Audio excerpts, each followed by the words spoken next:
라면을 먹어야 돼. 젓가락이 없는 거야. 칫솔 2개로 라면을 먹은 적이 있어요. 그때 그 남편이 너무 웃겨하고 좋아하는 거야. 아, 이런 모습을 좋아해준 남자라면 평생 내가 저 사람을 행복하게 해줄 수 있겠다. 아, 자신감을 느꼈죠. 내가 더 똑같은 모습을 보여도 이 사람한테 비난받거나 혼나지 않겠다. 그래서 여러분들이 내가 조금씩 상처를 드러내 보았고 그러면서 내가 좀 더 의지를 해볼 수 있고 내가 그러는 만큼 상대방도 나한테 조금씩 더 의지를 해볼 수 있고 좀 더 솔직해질 수 있다면 진짜 친해진 거예요.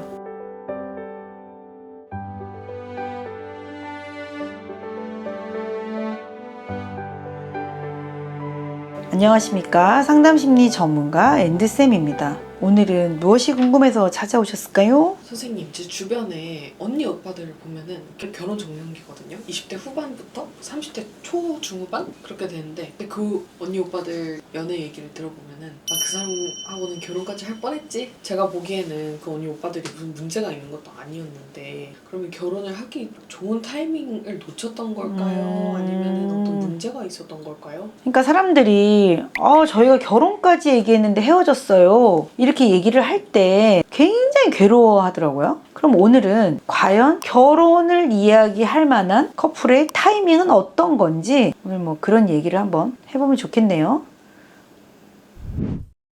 우리가 이제 사실 막 결혼하고 싶다고 말하지만 절대 정착 못할 것 같은 분들도 있거든요. 자기 성향이나 뭐 분노를 조절해가지고 누구랑 발맞춰서 잘 지내볼 뭐 그런 마음이 전혀 없는 분도 있고, 결혼이라는 건 어쨌든 팀플레이를 해야 되는데 지금 이 사람이 누구랑 팀플레이를 할 만하지 않을 수도 있거든요. 누구를 사귄다고 해서 결혼을 이야기한다고 해서 우리가 결혼하겠구나, 예식장 잡고 하겠구나 이렇게까지 생각을 해야 될 일은 아닐 수도 있다는 거지. 그럼 오늘 제가 3단계로 이야기를 해볼게요. 3단계로 결혼을 이야기할 만한지를 파악하는 방법. 첫 번째, 먼저 상대방을 분석해 본다면 2가지를 고려해 보면 좋을 것 같아.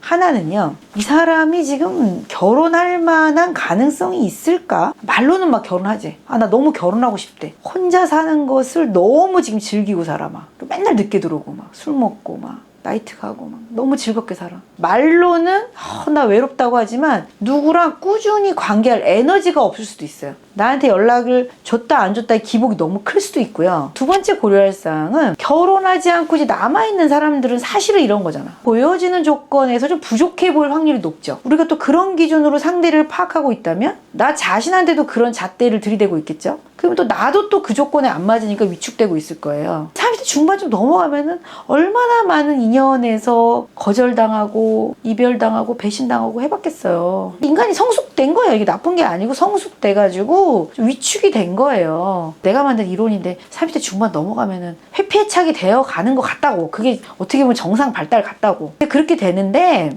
누구한테 만나보자고 막 데이트를 막 신청할 용기도 어렵고, 너가 또 다가와서 만나자고 해도 만날 용기가 쉽게 안 나. 좀 무서워. 그런데 만약 내 눈앞에 외모 되고 조건 좋고 성격도 잘 맞는 분이 딱 나타난다면, 그럴 때 저한테 사람들이 그러죠. 선생님, 드디어 하나님이 저의 배우자 기도를 들어주셨습니다. 드디어 운명의 짝을 찾았습니다. 근데 여러분, 이때 심각하게 고민해 보시길 바랍니다. 일단 멈춰야 돼. 아직 저런 사람이 누가 나같이 가지 않고 내 눈에만 눈에 띄게 남아있다니 이 사람은 사기꾼일 거야, 이렇게 생각하라고 제가 그냥 그래요. 그만큼 냉철하게 보라는 거예요. 우리가 좋은 사람을 알아보는 안목이 있어야 하고, 사람을 볼 때 겉만 보고 스킵하지는 않는 지혜와 인내력을 가져야 될 것입니다. 자, 그리고 결혼을 이야기할 만한지 파악할 때 2번째 관점, 나 자신을 분석해 본다면 내가 결혼할 만한가 아닌가 이제 보는 거예요. 첫 번째, 나에게는 상대방을 볼 때 어떤 조건을 보는 것이 나에게 가장 중요한가, 나에게는 어떤 조건이 가장 중요한가를 명확히 아는 것입니다. 그 조건을 상대방이 어떻게 실천해 주는지, 어떻게 이해해 주고 있는지를 잘 살펴봐야 됩니다. 저는 제 인생이 뭐 다른 걸 꾸준히 한 건 별로 없어요. 근데 상담자로 살아가는 것, 쓸모있는 상담자가 되고 싶은 게 굉장히 중요한 일이었기 때문에 결혼할 만한지 남자를 소개받을 때 제가 이 직업을 말하면 좋아하는 사람이 없었어요. 돈은 분명히 안 되는 것 같은데 맨날 심각하게 막 고민하고 늘 뭐를 공부해야 되고 이러니까. 그래서 저는 이 일을 이해해주는 사람이 저에게는 가장 중요한 조건이었거든요. 여러분에게는 배우자에게 이해받고 싶은 가장 중요한 것이 어떤 점인가요? 자신의 어떤 조건을 가장 이해받고 싶으세요? 내 직업을 이해해주는 배우자, 내 가정 환경을 이해해주는 배우자, 내 취미 생활을 이해해주는 배우자. 나 이해할게. 이게 이해가 아니에요. 진짜 이해는 실제로 내가 내 사정을 드러냈는데 이 사람이 어떻게 자기도 좀 감당해 보려고 헌신을 보여야 돼요. 실제 그 경험을 같이 해봐야 돼요. 내가 매달 부모님께 생활비를 보내줘야 돼. 평생. 근데 이 얘기를 했는데 결혼하겠다는 사람이 나 이해했어. 그러자. 오케이. 이렇게 말로만 하는 건 이해가 아니에요. 그 사람이 내 말을 듣고 내가 정말 생활비가 여유 없다는 것을 알고 이때부터 나에게 데이트 비용을 아끼자고 해주는 사람이어야 하고요. 그리고 결혼을 얘기할 때쯤 되면은 내가 앞으로 직업적으로 더 노력해서 우리 결혼 생활을 풍족하게 해볼게. 내가 좀 더 노력해볼게. 이런 제안을 하는 사람인지를 확인해 봐야 하는 것입니다. 그래야 이해받은 거예요. 그리고 두 번째는요. 내가 지금 종교가 굉장히 중요해요. 그래서 늘 내가 주일에 교회 같이 갈 남자면 돼. 교회 같이 갈 여자면 돼. 아니면 나는 특별한 사정이 있어서 내 부모를 모셔야 돼. 그럼 내 부모와 같이 살아줄 사람이 나한테 제일 중요한 조건이면요. 이게 되게 희귀하잖아. 이걸 맞춰줄 사람이. 그러니까 그것만 맞으면 된다고 생각하고 그 외에 다른 조건 아예 확인도 안 해봐, 사람들이. 근데 그것만이 아니라 그 사람은 모든 복합적인 요소를 갖고 있잖아요. 그러니까 다른 면에서도 내가 감당할 만한 수준인지를 봐야 되는 거야. 이 사람이 경제력이 너무 어려워. 너무 형편이 너무 안 좋아. 그러면은 내가 어느 정도 얼마를 벌어서 이 사람하고 살 수 있는지 내가 계산을 해봐야 될 거 아니야.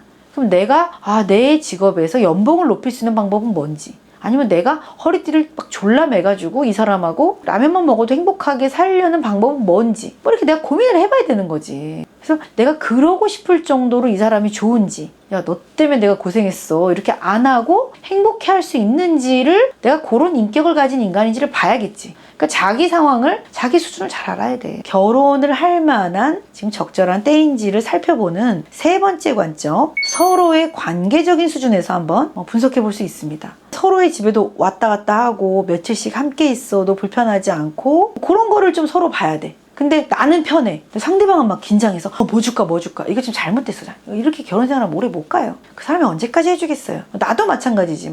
내가 그 사람 오면 집을 깨끗하게 청소해놓고 언제까지 하겠어요. 제가 이제 남편하고 결혼하기 전에 오지를 갔는데 너무 배가 고파가지고, 제가 원래 그런 사람은 아니에요. 컵라면을 먹어야 돼. 젓가락이 없는 거야. 칫솔 2개로 라면을 먹은 적이 있어요. 그때 그 남편이 너무 웃겨하고 좋아하는 거야. 이런 모습을 좋아해준 남자라면 평생 내가 저 사람을 행복하게 해줄 수 있겠다. 자신감을 느꼈죠. 내가 더 똑같은 모습을 보여도 이 사람한테 비난받거나 혼나지 않겠다. 그래서 여러분들이 내가 조금씩 상처를 드러내 보았고 그러면서 내가 좀 더 의지를 해볼 수 있고 내가 그러는 만큼 상대방도 나한테 조금씩 더 의지를 해볼 수 있고 좀 더 솔직해질 수 있다면 진짜 친해진 거예요. 근데 만약에 이렇지 않다면, 제가 계속 커플 상담하는데 결혼 전, 결혼 직후의 커플들만 상담해주거든요. 그분들에게 그들의 변화가 너무너무 의미 있다는 걸 알기 때문에 더 상처받고 상처 주는 역사가 쌓이기 전에 서로를 이해하고 친밀해지는 방법을 배우면 너무너무 보람이 있더라고요. 그래서 그 방법을 배우고 결혼했어야 되는 거고, 결혼했는데도 지금 잘 안 되고 있다면 그걸 배우시면 돼요. 큰일이 아닙니다. 순서가 좀 바뀌었을 뿐인 거예요. 결혼이란 건 돈 없고 아프고 늙고 병들고 그런 날에 나 병원에 좀 데려가줘, 나 좀 챙겨줘라고 당연하게 요구할 수 있는 사람이 배우자밖에 없거든요. 그래서 우리가 결혼을 해서 애써보는 겁니다. 최대한 가까운 사람으로, 친한 사람으로 지내보려고 애쓰는 겁니다. 그 사람하고 있을 때 내가 좀 덜 긴장하고 좀 내가 풀어져 있고 싶은 상태가 된다면, 이것이 나도 상대방도 동시에 그렇다면 그때가 진짜 이제 결혼을 이야기해도 되는 진짜 때입니다. 그리고 그때 말하는 결혼은 그냥 하는 결혼 얘기가 아니라 정말 결혼해보자, 우리 함께 운명을 같이 걸어보자, 너의 리스크와 나의 리스크를 합쳐서 2배의 리스크를 떠안아보자, 이 용기가 난 때일 것입니다. 꾹꾹 탄탄하게 관계를 쌓아가셨으면 좋겠습니다. 감사합니다.